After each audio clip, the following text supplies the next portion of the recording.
Bonjour à toutes et bonjour à tous, bienvenue sur la chaîne Super King TV. Et aujourd'hui, je suis là aujourd'hui pour vous parler de un débat qui revient souvent à l'approche de Wilder Fury 2. C'était par rapport au combat Wilder Fury 1, qui a gagné vraiment ce combat, etc., etc. Je commence à en avoir assez d'entendre, oui, Fury a gagné ce combat au point, il a été volé. Moi, je vais vous expliquer pourquoi ma théorie du match nul est parfaite. Pour moi, ils ont opté pour le meilleur résultat par rapport à ce combat, parce que tout simplement, l'essence de la boxe, c'est quoi? L'essence de la boxe, c'est le chaos, hein, entre guillemets. C'est un noble art, d'accord, mais c'est le chaos, l'essence de la boxe. C'est comme un but au foot, en fait. S'il n'y a pas de but, il n'y a pas de chaos. Tu vois ce que je veux dire, en quelque sorte, tu vois. Donc c'est le but principal de la boxe. T'as vu les jeux de mots que je te fais? Bon, il faut suivre, hein. Mais bon, c'est pas non plus hyper compliqué, mais voilà. Donc, pour moi, le match nul est hyper logique sur ce combat.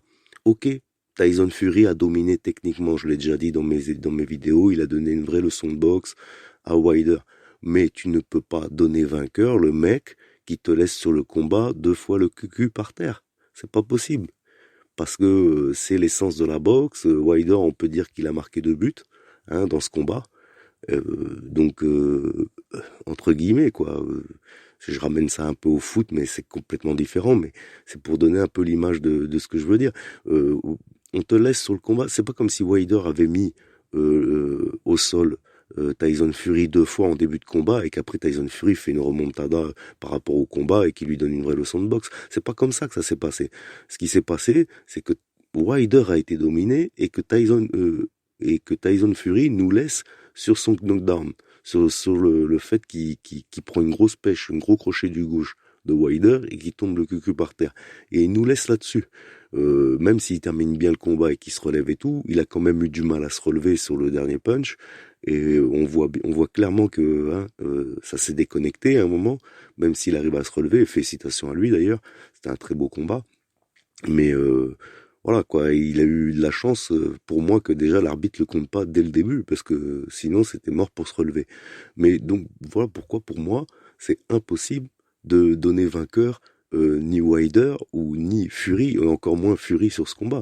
Fury te laisse sur l'impression qu'il aurait pu perdre ce combat par rapport aux 2 fois où il a été au sol.